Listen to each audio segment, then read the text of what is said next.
döntetlenek, és a döntetlenek aránya egészen egyensúlyban van, mert hogy 8-szor nyert a Torino itthon, és 7-szer játszott döntetlent. Jankto rögtön kapura, és egy óriási gólt lő Jankto! Az 50.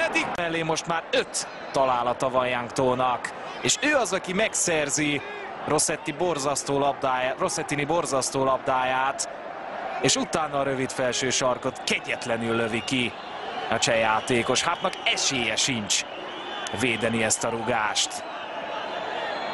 Hát nem véletlenül. Badu. Zapata és Perica is előtte. Zapata tolja meg. Zapata belepotlott, de bent van. Nem volt vele sem Perica. Ezek szerint nem.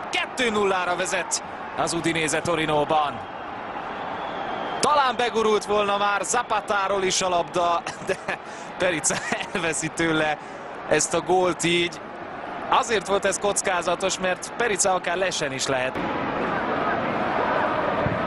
70. perc, itt az újabb szöglet, Ljajic mögé, Molinaro,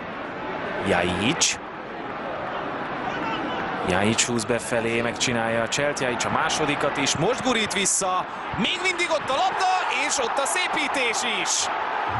Tényleg idősebb játékosa az, aki betalál, és nem volt les, ezért is vártam ki jó ideig, mert Duvan Zapata helyzete volt a kérdéses, de ő volt, aki beragadt. Maxi López közben beáll Baselli helyére, úgyhogy még támadó. Ezik Zappacosta beadása, Belotti, és 2-2! Andrea Belottinek megvan a 23.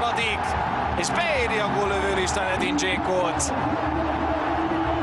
Hozzáért, úgyhogy hogy nem volt les Zappacosta passzának pillanatában.